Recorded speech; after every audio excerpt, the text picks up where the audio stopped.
Et 3, 2, 1, partez! Eh bien, bonjour à tous et merci d'être présents en live pour notre première série de webinars Localmania. Donc, Localmania, on va faire une série de webinars sur le marketing local, sur les points de vente. On va vous apprendre plein de technologies, rencontrer les acteurs de ce marché-là, comprendre les spécificités et puis avoir des do's, des don'ts sur tout ce qu'il faut faire ou ne pas faire en termes de marketing local. Alors aujourd'hui, je suis très content de vous retrouver. C'est la première de Localmania.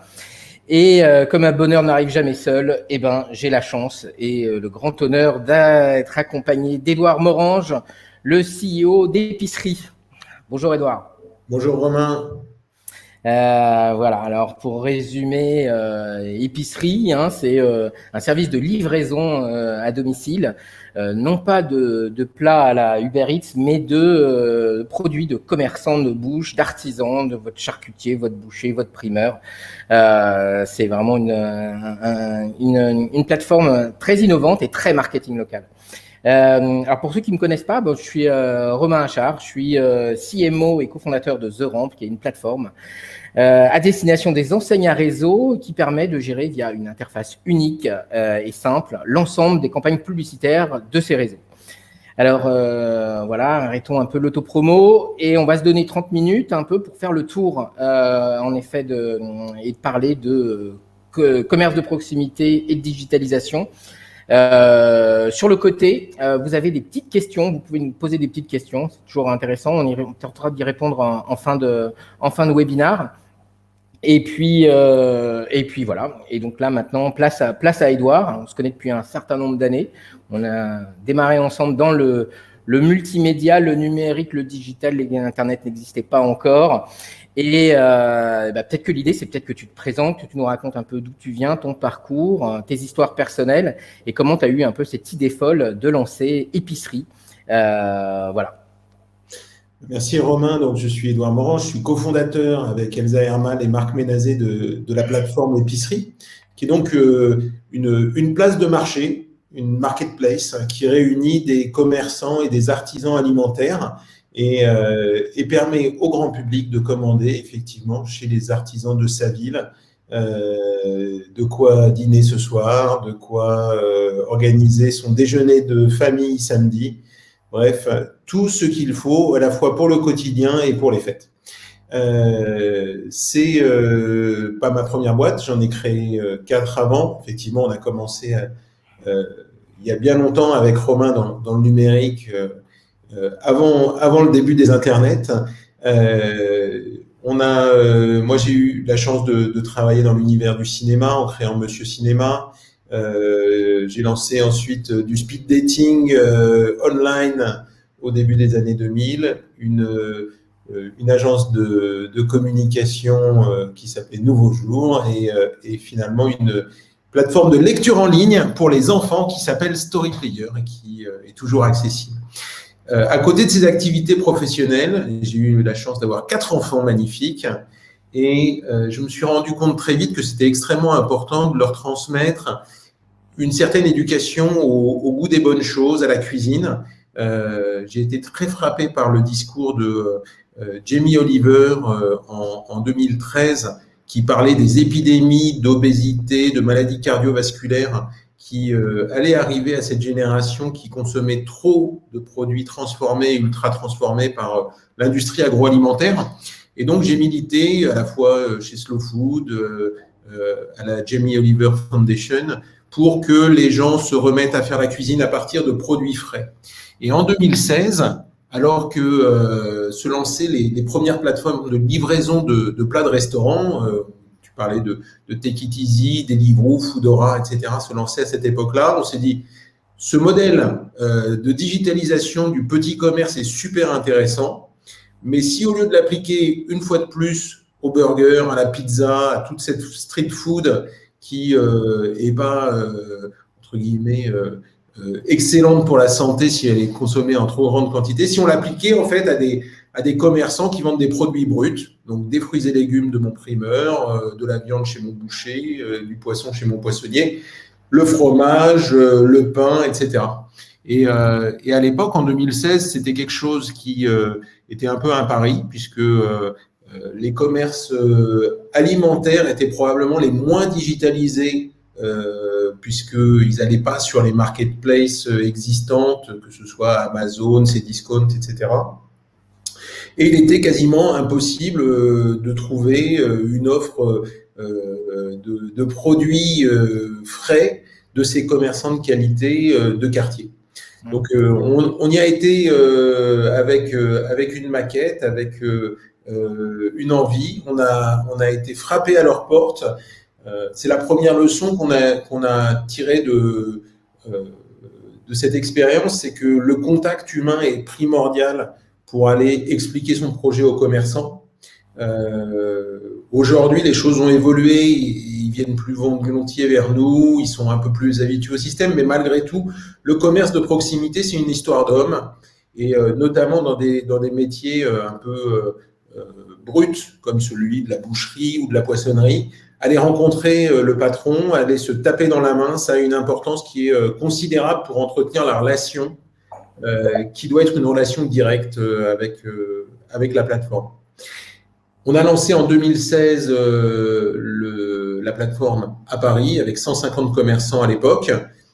Ça a été perçu comme une arme pour se défendre contre la grande distribution et les grandes plateformes. Amazon lançait à ce moment-là Prime Now, et on craignait qu'il arrive avec une offre de produits frais. On s'est développé à Lyon, on s'est associé avec le groupe Monoprix, qui est un acteur important pour l'ensemble du commerce de centre-ville, et avec qui on essaye d'organiser une logistique commune.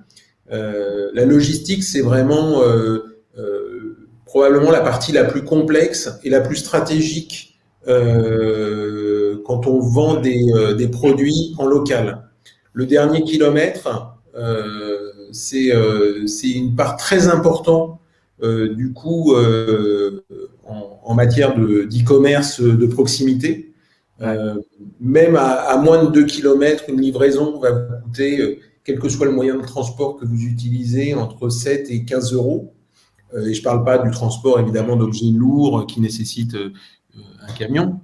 Et de ce point de vue-là, c'est extrêmement important de trouver les bons partenaires pour pouvoir se développer. Alors, sur les grandes métropoles, c'est vrai qu'aujourd'hui, il y a une offre existante qui est assez efficace, notamment pour le vélo, le scooter, voire le piéton.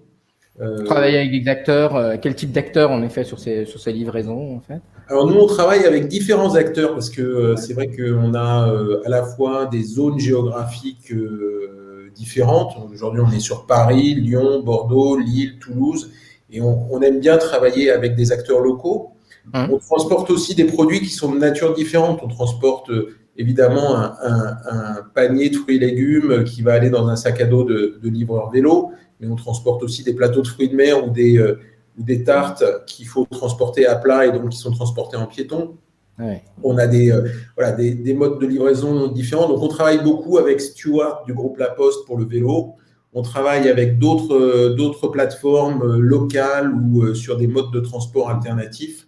Et en fait, c'est un moyen qui nous permet de maximiser l'expérience utilisateur, avoir la meilleure expérience utilisateur possible, tout en restant à un coût relativement raisonnable par rapport à notre panier qui est de l'ordre de 60 €. C'est un panier de courses pour une famille pour une semaine.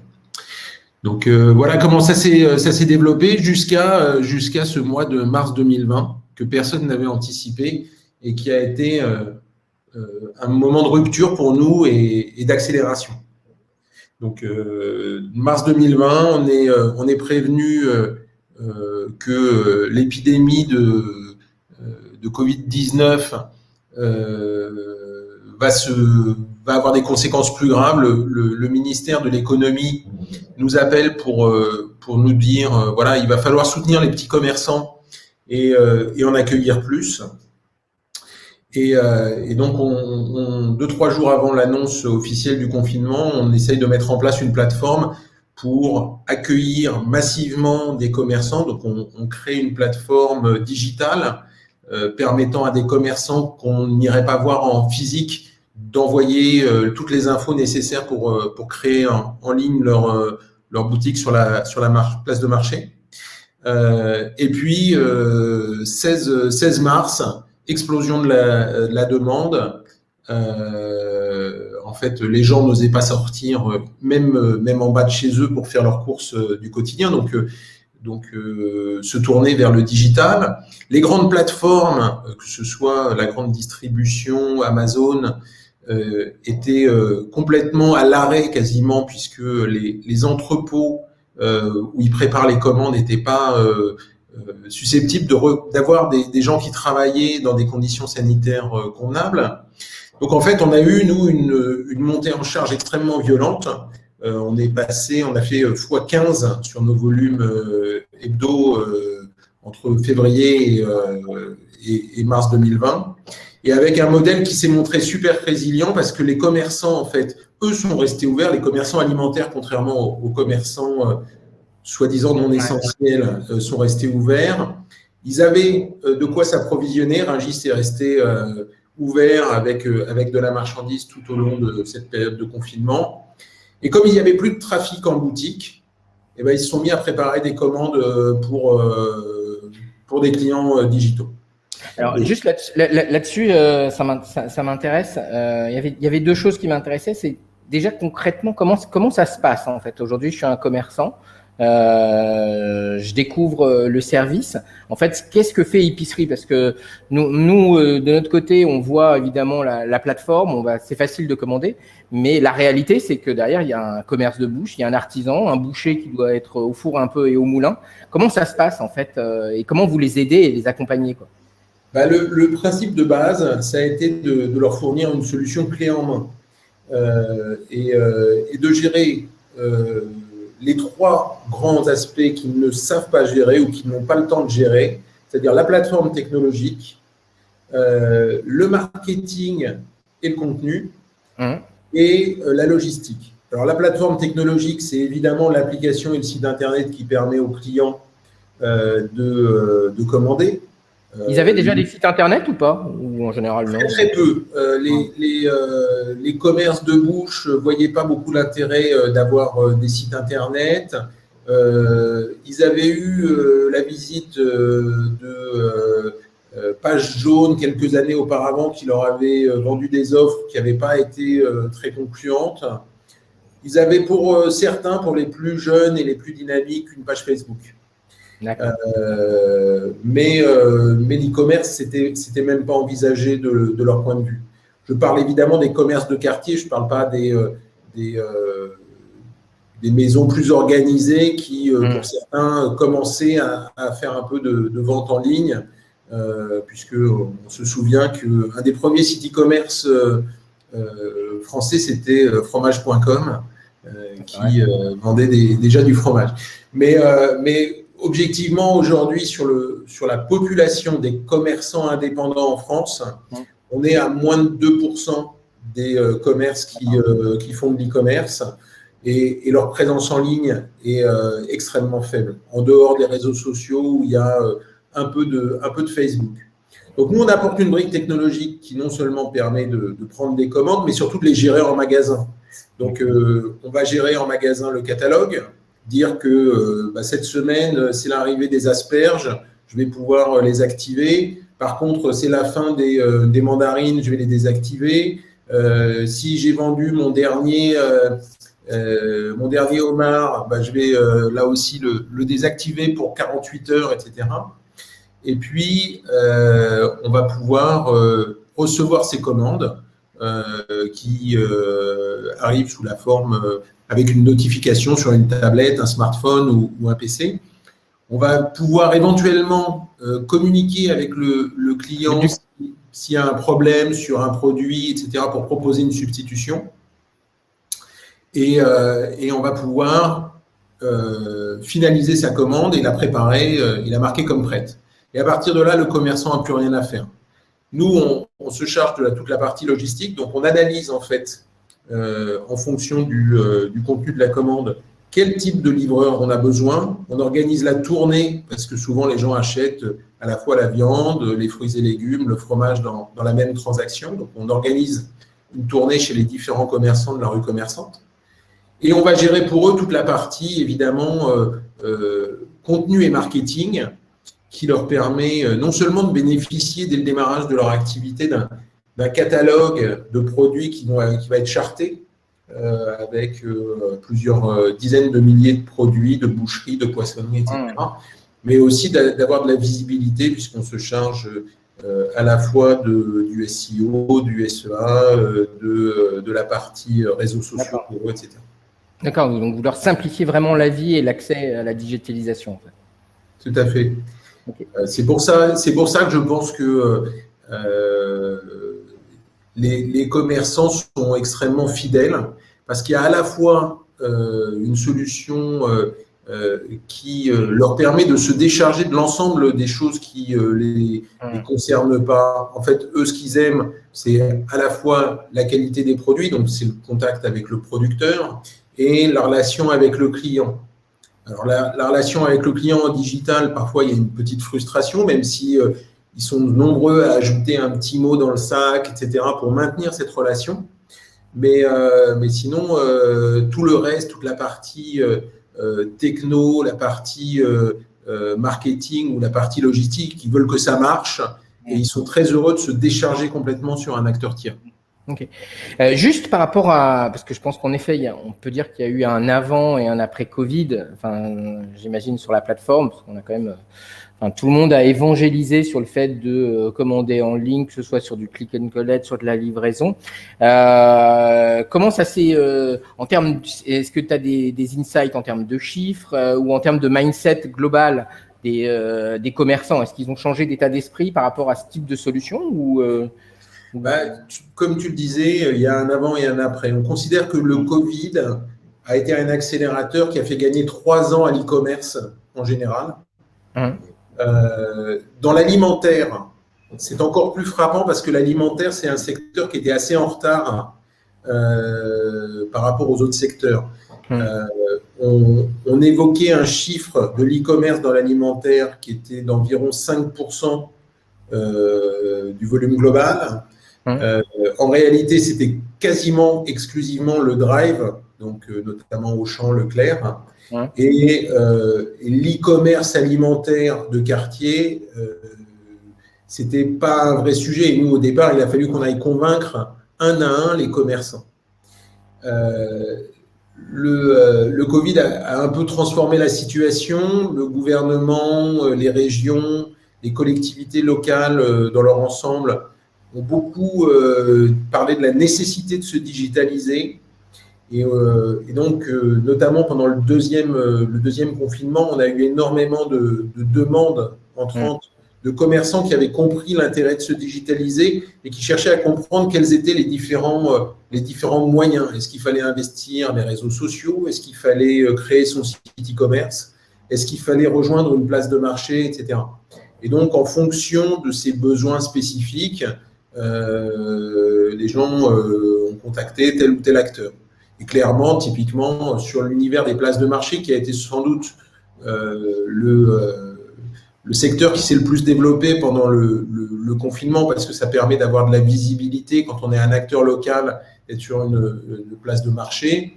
Les commerçants alimentaires, artisans ou commerçants sont venus sur l'épicerie. On a vu les restaurateurs se diriger massivement vers les agrégateurs des Deliveroo, Uber Eats. Puis les commerçants plus classiques dans le domaine de la beauté, la mode, etc. ont été vers Cdiscount ou vers Amazon. Donc, chacun a dû faire un travail d'analyse pour trouver le bon acteur. Après, d'autres se sont lancés dans l'e-commerce avec des solutions type Shopify ou d'autres. Et enfin, je dirais que les réseaux sociaux et Google ont proposé des offres pour augmenter la visibilité, notamment avec le click and collect, qui s'est développé également très fortement pendant cette période. Ok.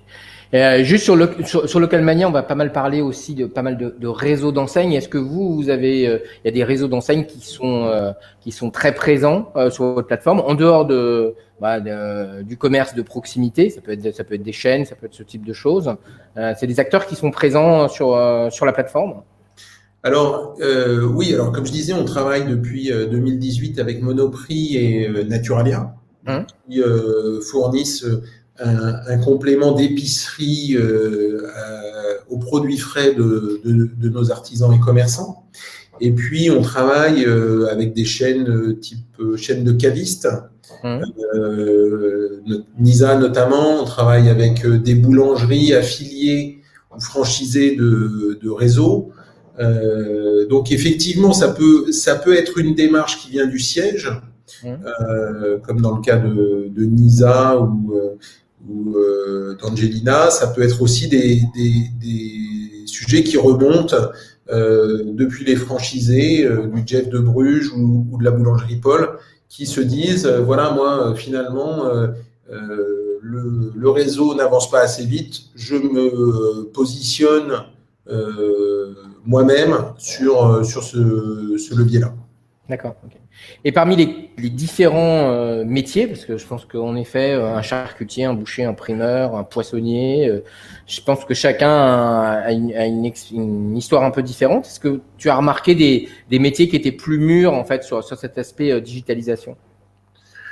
Je pense que les cavistes sont assez en avance. Je dirais que c'est une population.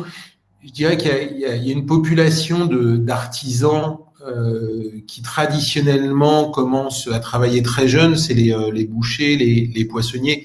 Ils font des études plus courtes, font des CAP, etc. Et s'ils ont un usage fréquent de la technologie à titre personnel, ils sont un peu éloignés professionnellement de ces univers-là. Les cavistes sont plus proches des restaurateurs et donc ont une histoire, une relation avec le digital qui est plus forte. Ils achètent en ligne, ils sont plus attentifs aux notes qui sont laissées sur les Trustpilot ou Google, etc. Et donc, c'est des gens qui sont un peu plus avancés au niveau stratégie digitale. Après, ce qui est assez étonnant, c'est que en réalité, l'appartenance à un réseau où la notoriété de la marque a finalement une influence moins grande que le côté très commerçant de la personne qui gère la boutique. Parce que le bon commerçant, celui qui fait plaisir à ses clients en boutique et qui a la même démarche en digital, va être beaucoup plus fidélisé, va avoir les meilleures notes, va remonter plus haut dans les classements. Et donc, naturellement, en fait, c'est quand le patron est en boutique ou que le directeur du magasin est investi sur cette dimension digitale qu'on a les meilleurs résultats en termes de chiffre d'affaires. Ok. Et en termes d'autres outils, parce que là, en effet, il y a une plateforme tout en un, mais est-ce que tu as remarqué que des commerces utilisent d'autres outils? Ça peut être, je sais pas, des mailing lists, des newsletters, des cartes de feed. On a vu pas mal d'ailleurs, on aimerait bien inviter quelqu'un sur ces sujets-là, sur la carte de feed digitale. Est-ce que c'est des choses qu'en général tes commerces qui sont sur ta plateforme utilisent ou ils utilisent Alors, ceux qui sont sur l'épicerie, ils sont pas encore sur d'autres outils. D'accord. Il n'est pas impossible que dans les prochains mois ou les prochaines années, on leur propose une carte de feed, etc. Mais c'est pas des gens qui sont très justement à avoir une stratégie digitale très développée. Donc, ils n'utilisent pas tellement d'autres outils. Contrairement aux restaurateurs, où on voit que parce qu'ils utilisent un système de caisse digital déjà, type Tiller, Zenly, etc., ils vont avoir beaucoup plus de facilité à intégrer des outils qui s'interfacent avec leur système de caisse iPad pour gérer d'autres modules de newsletter, de push ou que sais-je. Mais ça, c'est vrai que il y a un travail de SI d'intégration parce que envoyer une newsletter, ça implique d'avoir récupéré l'adresse email de tes clients, et pour avoir récupéré l'adresse email de tes clients, il faut avoir ta carte de feed, et si tu veux avoir une carte de feed, en gros, il faut avoir une caisse numérique. Donc, en fait, c'est un parcours qui implique un travail global sur la chaîne de digitalisation de ton commerce. Et je pense qu'aujourd'hui, les restaurateurs sont clairement plus avancés que les commerçants de bouche. Les acteurs de la grande distribution, eux, ont des outils qui sont hérités d'une période pré-Internet et pré-e-commerce, et ils sont plutôt en retard par rapport à d'autres acteurs. Donc, les grandes enseignes, d'une façon générale, ont des problématiques d'héritage de technologies qui facilitent pas leur intégration avec les nouveaux acteurs. Mais je pense que ça viendra. Ça viendra, effectivement, c'est la logique. Ok. Et avant-dernière petite question, sur toutes ces plateformes type Uber Eats, on a vu un vrai courant autour de ce qu'on appelle le dark kitchen, c'est-à-dire des acteurs qui se lancent exclusivement online.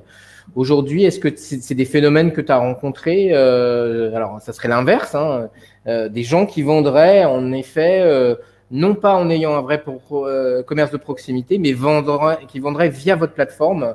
En effet, du primeur, je sais pas, un grossiste en fait qui récupérerait directement, je sais pas, des stocks chez Rungis ou ce genre de choses. Est-ce que c'est des choses que vous avez remarquées? Les grossistes, c'est assez récent qu'ils s'y mettent, mais c'est effectivement une tendance parce que les restaurants sont fermés notamment, et que donc ils ont besoin de se développer sur le B2C. C'est compliqué pour eux parce que en même temps, c'est faire concurrence à leurs clients naturels. Il y a quelques startups qui se sont lancées sur ce modèle de vente de produits frais depuis des labos. Bon, grosso modo, c'est une préparation depuis un labo. C'est très, très marginal. Ce qu'on constate, c'est effectivement le développement de la livraison des courses. Donc, l'équivalent en fait de ce que tu trouves chez un Franprix ou un Monop, et qui va être livré dans des délais extrêmement rapides par des startups. C'est un phénomène qu'on avait connu avec Call ou Frischti en France il y a quelques années déjà, et qui s'est accéléré depuis qu'une startup qui s'appelle GoPuff aux États-Unis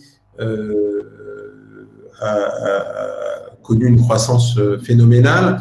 Et aujourd'hui, en France, on voit apparaître des acteurs souvent européens qui s'appellent Gorillaz, Dija, Cajou ou Getir, qui te font la promesse de te livrer l'équivalent de 2000 références en moins de 10 minutes partout dans Paris. D'accord. Ça, c'est un phénomène qui est un peu à côté de notre activité à nous, mais qu'on surveille de près parce que malgré tout, c'est des sujets de course. Je pense que ça veut dire quelque chose. Ça veut dire que effectivement, l'ultra proximité aujourd'hui, dans un certain nombre de villes, de grandes villes notamment, a un rapport avec la rapidité de la livraison. Ce que tu étais prêt à attendre 48 heures il y a 2-3 ans, ou que tu étais prêt à attendre 3-4 heures il y a 2-3 ans, bah aujourd'hui tu le veux dans l'heure, voire tu le veux dans la demi-heure, quoi. Et ça, c'est un vrai phénomène qui s'applique à tous les commerçants, c'est être capable de livrer très vite. Ok, alors dernière petite question, on va jouer un peu à la diseuse de Bonaventure. Ça a évolué depuis que je connais Épicerie. C'est vrai qu'il y a eu des profonds changements et ça a vraiment extrêmement évolué. Toi, ta vision dans 5 ans, tu penses que... Allez, on se lance. Vision d'Épicerie dans 5 ans. Écoute, j'espère qu'on sera présent, déjà qu'on sera toujours là. C'est quand même, comme toutes les aventures entrepreneuriales, des sujets où il y a des hauts, des bas, des difficultés. Là, on a été porté par par cette crise sanitaire, bien malgré nous, mais on sait que demain, il peut y avoir d'autres types de crises. On a, nous, été confrontés déjà aux gilets jaunes qui ont eu un impact sur les commerçants de centre-ville. Crise sanitaire, il ne faudrait pas qu'une crise économique accentue la disparition du petit commerce de centre-ville. Maintenant, ce que j'espère, c'est qu'effectivement, on sera un acteur qui soutiendra avec les collectivités ce tissu de petits commerçants alimentaires qui fait le charme quand même de nos rues commerçantes. J'espère qu'on aura su développer aussi une offre pour digitaliser les marchés forains, ceux qui se tiennent le samedi sur la place du marché, parce que je trouve que c'est un lieu qui a besoin de continuer de se moderniser. C'est l'histoire finalement du commerce alimentaire en France. C'est historique. Et on a besoin de leur fournir des outils qui vont attirer des jeunes, qui vont attirer des gens plus digitaux vers ce type de commerce-là également. Et puis pourquoi pas après développement vers les pays du Sud qui nous attirent naturellement plus que les pays anglo-saxons qui n'ont pas une très forte densité et culture de l'alimentaire, mais l'Italie, l'Espagne, il y a vraiment des affinités claires qui peut-être nous amèneront à nous intéresser à ces marchés. Ok. Alors je regarde du côté des questions. Alors j'ai Steven qui avait posé une question.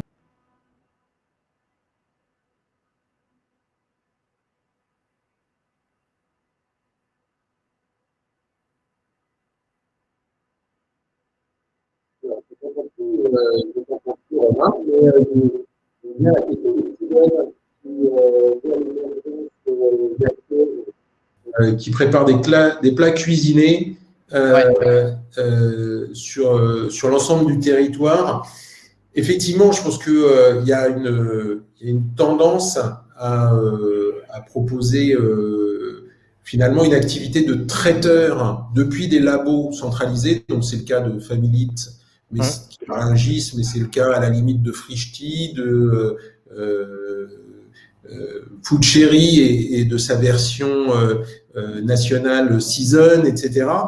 Pour proposer des plats tout prêts à acheter en ligne. Je pense que c'est complémentaire. Bien sûr qu'on va continuer de vendre des plats cuisinés aussi bien en ligne que dans les grandes surfaces ou chez Picard, surgelés. J'espère de mon côté que la consommation de produits bruts, de produits frais, restera majoritaire. On en parlait, c'est une question de santé publique. Les produits transformés nécessitent l'ajout de conservateurs, d'émulsifiants, de tas de produits qui fait que ça doit rester des consommations occasionnelles. Et en plus, je pense que pour l'éducation des jeunes générations, leur apprendre à travailler avec des fruits et légumes frais, de la viande ou du poisson frais, c'est aussi leur transmettre une histoire et des histoires qu'on ne leur transmet pas quand on réchauffe une barquette qu'on a achetée. Voilà, ça dépanne occasionnellement, mais j'espère que ça restera minoritaire. Ok. Si vous avez d'autres questions, vous pouvez y aller. On ne voit pas d'autres pour l'instant. Il y a Jean-Benoît qui disait que la grande distribution et le patron de Système U parlait d'une hausse de 51% de l'e-commerce en 2020 sur leur réseau. Dans la grande distribution, effectivement, chez Système U, chez Carrefour, chez Leclerc, etc., on est entre plus 50 et plus 100%. Sur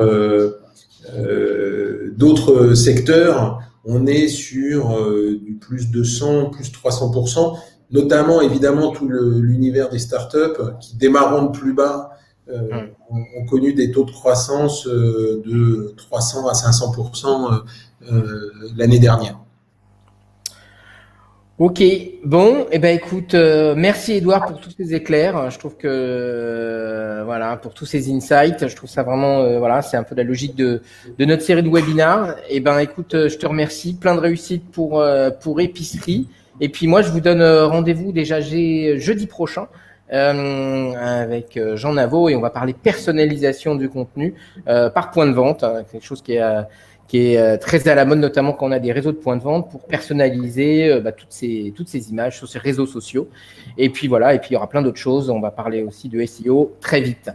Et ben merci Edouard, et puis merci à toutes les personnes qui étaient présentes et nombreuses aujourd'hui.